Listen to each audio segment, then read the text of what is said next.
Fala aí galera da cultura, tudo bem? Como é que vocês estão? Caio aqui de novo, mais uma vez fazendo um vídeo para vocês falando sobre cultura, falando sobre música, sobre leituras, sobre todo tipo de assunto. E hoje, tô até falando um pouco mais baixo hoje porque é madrugada, né? Daqui a pouco minha esposa levanta para trabalhar. Eu estou afastado do trabalho, tenho uma empresa da área da cultura, de ensino de música e dança, que está com atividades suspensas justamente por causa do coronavírus, do distanciamento social. E então eu acabei meio que, como uma grande parte das pessoas que estão em casa, que estão conseguindo resguardar a quarentena, eu também estou preso dentro de casa. Confesso para vocês que eu estou um pouco assustado com tudo isso, porque eu sempre fui uma pessoa que leu muito, sabe? Desde pequeno. Trabalhei na biblioteca da escola e coisa e tal. E quando falava assim, pandemia, lá da peste negra, quando falou da gripe espanhola, quando tocava assim, em assuntos assim, de pandemia, ou a gente via esses casos em outros países, né? Serem mais acentuados em outros países, ou a gente via nos livros, né? A gente não via nada tão perto da gente assim. Quando via era como o surto de gente da época da ditadura militar, por exemplo, que foi quase tão catastrófico quanto está sendo a questão da pandemia aqui no Brasil, da pandemia do Covid. Ele não foi tão noticiado na época, e hoje em dia o que se sabe é só por registros de livros e coisa e tal, e a gente sabe que infelizmente o brasileiro ele não tem uma cultura de ler muito, então pouca gente está por dentro disso daí. Eu queria começar o vídeo já deixando um recadinho, que antes que possa vir algum hater, alguém que não goste de mim ou não goste do pensamento que eu expresso, que nem assista o vídeo, tá bom? Fica por aqui, um abraço, beijinho, não me liga. Eu sempre fui uma pessoa que gostou de ler. Eu tenho meus posicionamentos em relação a pensamentos políticos, a pensamentos sociopolíticos, vamos dizer assim. Eu não gosto de defender partido, embora já tenha feito isso, tá certo? Eu quero deixar bem claro que, como eu já defendi o PT na época do PT, eu também fui muito crítico do governo Lula e Dilma em muitos aspectos, e até contrário a muitas ações do governo Dilma e do governo Lula. Então, assim, se você acha assim que o que ele vai falar aqui não serve pra mim, então já fica por aí. Até mais. Então, hoje eu queria falar fazer um desabafo sobre a cultura. Eu já tinha falado num vídeo meu lá do Dan Brown, eu uso meus vídeos para falar um pouco sobre o que eu penso em relação à cultura. E hoje eu queria colocar em xeque alguns pensamentos para você que gosta de dança, para você que pretende viver de dança, de pintura, de música, assim como eu vivo hoje de música, assim como vários outros que me assistem aqui no canal, Maestro Robson, Paulinho, que é um grande amigo meu, Maestro José Carlos, outras pessoas que eu conheço que vivem ou já viveram da música. E se você está assistindo isso, você é um aluno meu ou apenas alguém passando pelo canal e está vendo aí eu falar sobre cultura e está acompanhando os vídeos, embora seja um canal simples, tem ali só 100 inscritos e coisa e tal. Eu sei que nós passamos um momento agora que a pandemia ela não nos permite executar as nossas tarefas, né? E ela trouxe pra gente uma reflexão para você que pretende viver da música, para você que pretende viver da arte em geral, não só da música, né? Porque eu sou da área da música, acabo falando. E essa reflexão, ela vem da seguinte vertente. Qual o olhar que os governantes do Brasil, na história do Brasil, têm em relação à cultura? Qual é o olhar que a nossa sociedade tem em relação à cultura? Qual é o olhar que dentro da sua casa, dentro do teu convívio familiar, da tua religião, da tua escola, os lugares onde você está, você já parou para refletir quais são os olhares que o poder público e a população em geral tem da cultura? Se não, você mesmo para aí no teu cantinho e pensa mais ou menos o que você entende como cultura. A grosso modo, a cultura é o conjunto de hábitos sociais e religiosos das manifestações intelectuais e artísticas que caracterizam uma sociedade. Cultura indica a cultura helenística, normas de comportamento, saberes, hábitos ou crenças que diferenciam um grupo de outro, provém de culturas distintas. Essa foi um resuminho ali dentro de um dicionário, né? Dicionário online de português, para quem quiser acessar lá, sobre cultura. E é bem isso mais ou menos que eu defino como cultura. Eu defino como cultura toda forma de expressão que caracteriza determinados grupos sociais, povos, religião, envolvendo a religião, envolvendo o sincretismo, envolvendo interação social, envolvendo o ócio também, porque a cultura ela também nos traz esse estado de ócio. Para quem não sabe, o ócio é aquele momento que você está ali, vamos dizer assim, um momento de lazer, um momento de relaxamento, ao mesmo tempo que existem ócios que são ócios criativos, que a pessoa está assistindo alguma coisa, está lendo um livro, ou está tocando um instrumento em busca de um aprendizado para o próprio trabalho, para a própria produção dela. E a cultura ela é isso, a cultura elas são expressões da humanidade. Então cultura é um conceito abstrato, porque você não pode palpar a cultura, fechar o que é cultura num espaçozinho, e dizer o que é bom, o que é ruim dentro da cultura, o que é o que não é cultura. Né? Mais uma vez eu queria deixar claro, eu deixei lá no começo do vídeo, o seguinte: assim como eu leio Karl Marx, assim como eu li Paulo Freire, assim como eu li outros autores da esquerda, eu li Fayol, eu li o Fordismo, eu leio Luiz Felipe Pondé, que são expressões da direita. Já li e não gostei, mas isso é um pessoal meu. Já li também Olavo de Carvalho, quando começou o olavismo a ficar um pouco mais acentuado. Eu falei, opa, peraí, eu tenho que conhecer um pouco sobre esse cara aí que tá todo mundo falando e coisa e tal.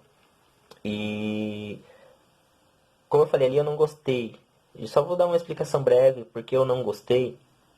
E eu não vou dizer que o Olavo também não vai entrar para a história da cultura. Eu não vou dizer que o Olavo não vai entrar para a história da literatura. Não vou dizer que não vou julgar quem curte, quem gosta das leituras dele, quem se identifica com o pensamento dele, embora algumas coisas me assustem pela questão racial, pela questão social e econômica. Alguns pensamentos dele me assustam muito, né, que tomam proporções dentro que flertam com um pensamento quase que fascista. Mas eu não vou entrar nesse âmbito político. Eu vim aqui para falar de cultura e vim falar um pouco de Estado laico também. Mas assim, eu só vou pontuar aqui porque que eu não gostei muito, porque quando a gente fala de escritas e leva essas escritas para dentro da nossa vida, a ponto de levar essas escritas como verdade, eu penso comigo, até nos termos filosóficos, há o artigo científico, há o método científico. Até os primeiros filósofos, eles tinham os métodos de comparação deles, né? Platão, Aristóteles, eles tinham os métodos deles. Nos primeiros liceus, eles tinham os métodos, né? Então não era de qualquer forma, eles faziam experimentações, né? O próprio Da Vinci, que foi um grande inventor, ele tinha a questão da experimentação. Então, quando você passa a acreditar em algo que é empírico, em alguém que tem o empírico como base, aquele conhecimento empírico, para quem não sabe, é aquele conhecimento que a pessoa tira de si. Eu acho que é assim, a mesma coisa que a gente está vendo na nossa sociedade hoje, né?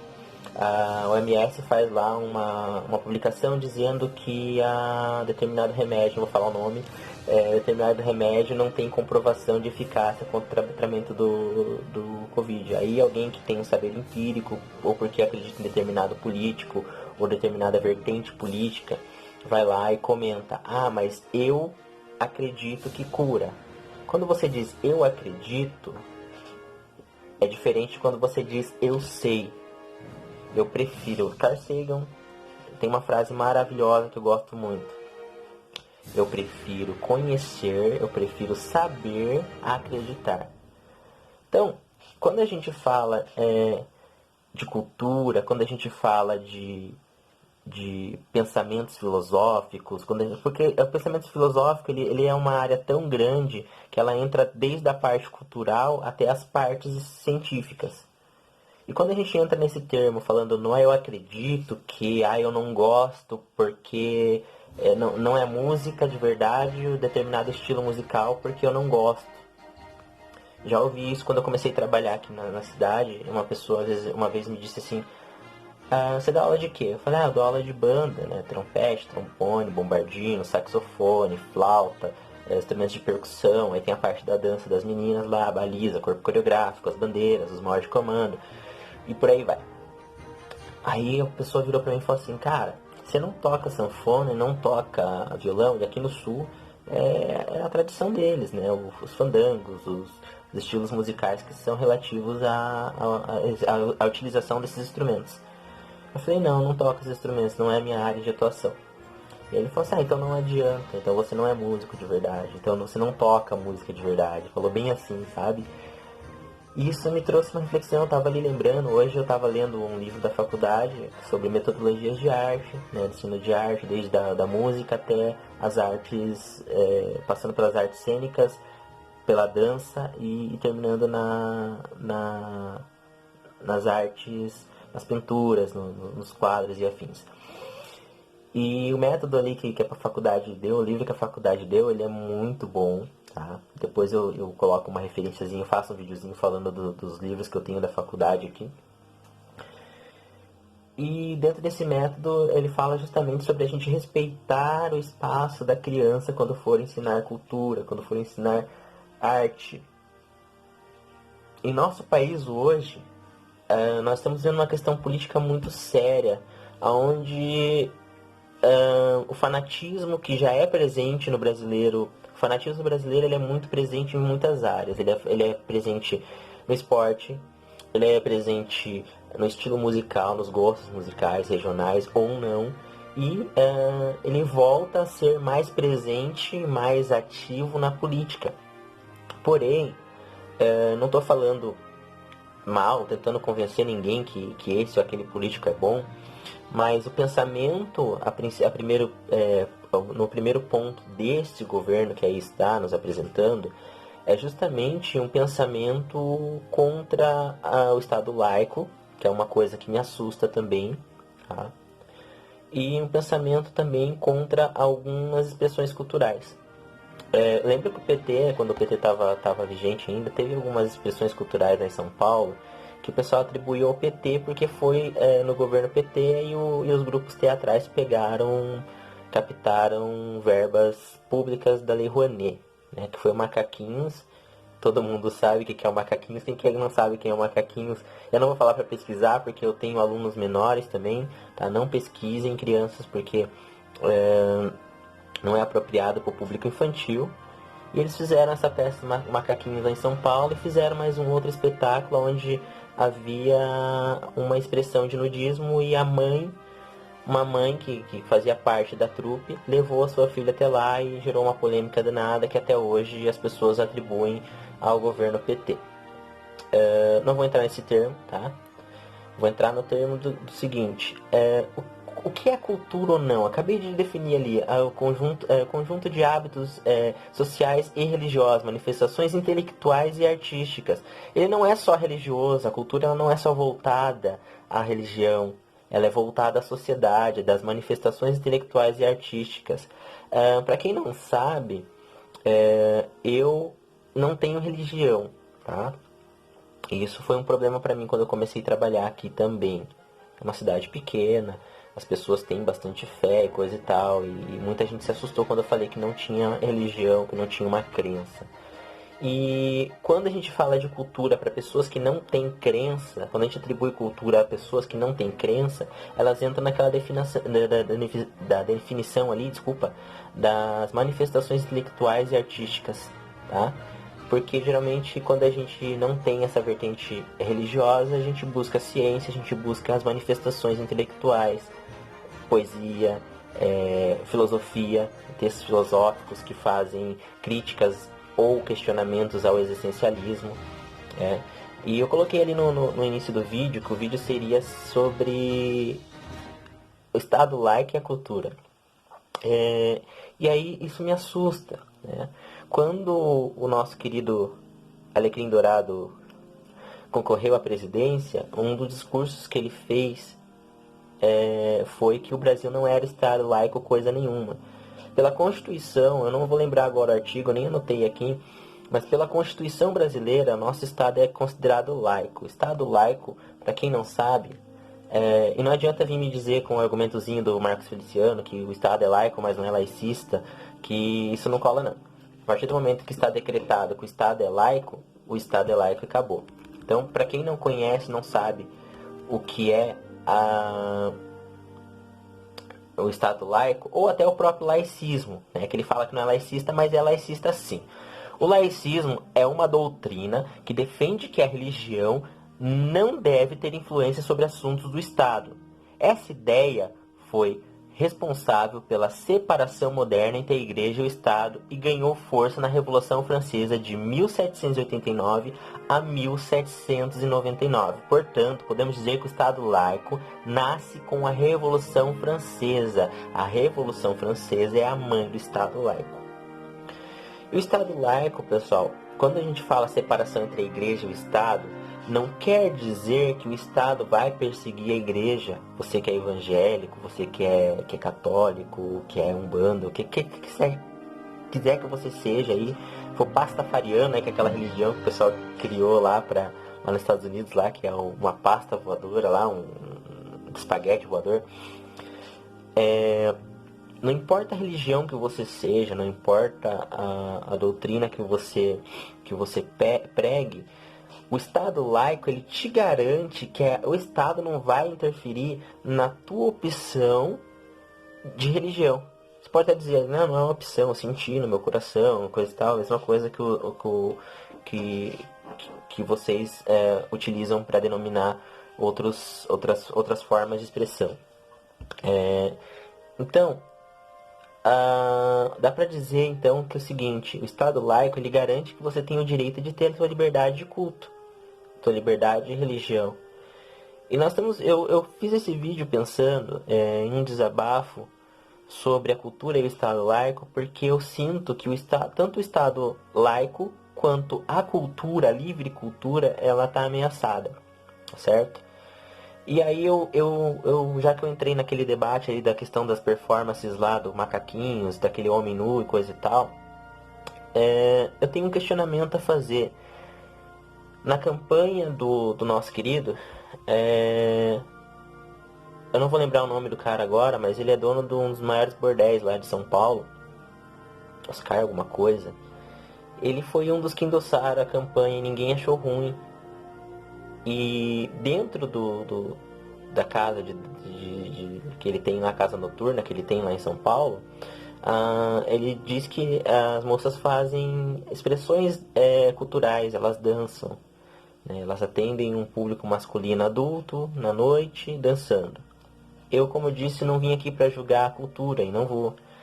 Então, assim, a gente não pode cometer aquela questão da falácia lógica, né? De que eu pego aquilo que me agrada e ignoro tudo aquilo que é falado contra aquilo que me agrada. E ataco tudo aquilo que vai contra o meu pensamento. Cultura é uma forma de expressão, dependente de... Lógico, né? Nós temos leis, por exemplo, não vai ser considerado cultura algo que vá machucar alguém, que vai contra o direito de ir e vir de alguém, porque também está na Constituição. Contudo, há pontos iguais nesses dois lados, da direita e da esquerda ali, o que aconteceu lá na época do PT, o que aconteceu agora, né, nessas campanhas, e há um julgamento misto, né, porque um ataca o outro por causa de a minha cultura é melhor que a sua cultura é pior que a minha e coisa e tal. E a minha preocupação com o Estado laico também é em relação a termos, por exemplo, uma bancada evangélica no Congresso. Poxa, se há separação, se há por Constituição a garantia de separação do Estado laico, né, a garantia de separação da Igreja do Estado, o porquê que eu tenho uma bancada evangélica no Congresso e não tenho uma bancada umbanda, e não tenho uma bancada católica, e não tenho uma bancada espírita, e não tenho uma bancada ateia?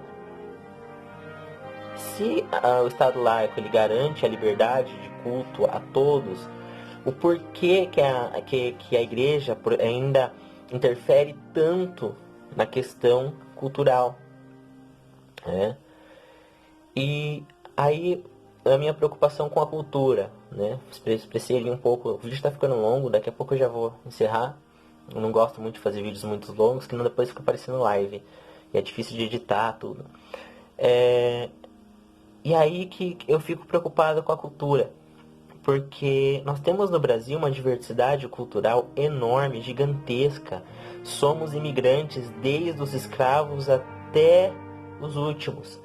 Os índios a gente pode também dizer que são imigrantes, entre aspas, mas são os primordiais aqui, que se você pesquisar na internet, existem estudos que dizem que os índios vieram pelo Estreito de Bering. Milhares e milhares de anos atrás, eles conseguiram passar nesse Estreito de Bering, que a água do mar cede lá entre a Ásia e as Américas, e foram passando aqui para as Américas até, né, de alguma forma chegar ao Brasil e outros lugares. Talvez isso tenha acontecido até na época da Pangeia, eu não sei, essa parte eu já não sei, tá? Não vou falar muito para não acabar discorrendo sobre algo errado. Mas sabendo que nosso mundo, nosso Brasil, né? Vamos falar do Brasil. Nosso Brasil é um país de imigrantes, e hoje, com essa diversidade cultural, eu mesmo sou descendente direto de pessoa escravizada, não gosto de falar de escravos, pessoa escravizada. Inclusive, na última sexta-feira eu perdi minha avó, né? Minha bisa, que foi escrava, e minha avó se foi na sexta-feira passada. E eu pensando comigo sobre a questão do Estado laico, o que o Estado laico tem a ver com a questão da cultura, né? Quando você ameaça o direito, a liberdade de expressão não pode ser confundida com preconceito. Liberdade de expressão é você poder defender, por exemplo, a sua cor, você poder defender a sua cultura, da sua nacionalidade, as suas ideias em relação ao governo. Não gosto do governo, o governo tinha que sair, ou gosto do governo, o governo tem que ficar, tá bom do jeito que tá melhor do que na época do outro, e assim por diante. Mas sem agredir indivíduos dentro daquilo que discorre sobre crime, sobre leis, né? Como, por exemplo, injúria racial é crime. Homofobia é crime, tá? A pessoa, o homossexual, o trans, o cis, a lésbica, eles têm tanto o direito de exercer, de ser o que são, de exercer a sexualidade deles, quanto eu e você. Então, aí já não é mais liberdade de expressão. Mas, como eu digo, liberdade de expressão as críticas. Ou dizer mesmo assim, não gosto de tal estilo musical, acho ruim, a música é feia, não sei o quê. A gente não pode achar o que é cultura e o que não é cultura. Isso é uma coisa que eu acho que vai muito do ser humano. Ainda mais nós que somos professores. Se você é professor e está me acompanhando, se você é da cultura e está me acompanhando, a gente não pode achar o que é certo e o que é errado dentro da cultura. Contudo, me preocupa muito essa junção do Estado com a Igreja e começar a julgar, para a gente chegar numa época meio que ditatorial, que comecem a dizer pra gente o que a gente tem que assistir ou não, o que a gente tem que acessar ou não, o que a gente tem que ouvir ou não, o que tem que ser cultura ou não. Talvez aquela mãe tenha errado lá com ter levado a menina. Eu não sou pai, tá, gente? Eu não sou pai, então assim, eu não tenho autoridade para falar com sentimento de pai. Levar a menina lá naquele evento, lá na época do PT, lá com o cara nu, não sei o que. Eu acredito que sim, por um preceito meu. Porque a criança ainda é inocente, não entende certas coisas, ainda não estava, acho que na fase dela perder essa inocência do nu, né? Mas a mãe é responsável, a mãe assinaria como responsável, não discorreu sobre crime, na época não foi o governo que passou a mão na cabeça nem nada. Se alguém tivesse feito alguma denúncia, tivesse discorrido sobre crime, a mãe tinha respondido legalmente por isso, até com o conselho tutelar, porque a lei é a mesma de hoje. Contudo, há outras coisas bem mais preocupantes nos dias de hoje, né? A adultização infantil, no caso dessa menina aí, ela entra no questão da adultização infantil, né? Adultizar a criança muito cedo, expô-las não a estilo musical, mas a letras pesadas. Aí eu concordo com vocês que tudo tem um processo, né? A criança tem que assimilar, tem que crescer. Depois que ela crescer, que ele for um adolescente já quase adulto ou já adulto, que ele vai saber determinadas coisas, que ele vai ter acesso a determinadas coisas, que às vezes o pai e a mãe controlando não vão poder. Mas quando a gente fala da quebra do Estado laico, da quebra da quarta parede entre a sociedade e o Estado laico, e a gente começa a favorecer determinadas religiões com programas de TV, com vamos falar lá do Malafaia, que é um cara que eu não respeito nem um pouco. Ele pode até achar o que for aí, não vai nem chegar nesse vídeo. Mas é um cara que eu não respeito nem um pouco, porque é um vendido. Mas eu não vou entrar em termos para não dar direito de resposta a ninguém. Mas eu vejo que ele tenta interferir muito na questão do que é ou não é cultura, do que é ou não é plausível à sociedade. Tenta inferir muito no que é a vida das pessoas. Eu acredito que você que é adulto, que está me escutando, você já sabe o que é bom pro teu filho. Ou você vai fazer o melhor possível pro teu filho ter uma vida melhor do que a tua, um acesso cultural melhor que o teu, né? A gente não precisa sair por aí julgando as pessoas, julgando a religião das pessoas. Você tem sua religião, eu respeito, embora não tenha a minha. E me respeite, peço que me respeite por não ter também. Não precisa socar a Bíblia na minha cabeça, como muitas pessoas tentam fazer quando descobrem que eu não tenho religião. Ai, porque suas tatuagens é pecado. Ai, porque... né? Então, pessoal, eu queria deixar esse desabafo. É mais um desabafo, não foi um vídeo assim tão explicativo, né? Que me preocupa. Eu ando bem preocupado com o futuro da cultura no Brasil. E eu vou falar um pouco mais sobre isso em vídeos futuros, tá bom? Obrigado. Até!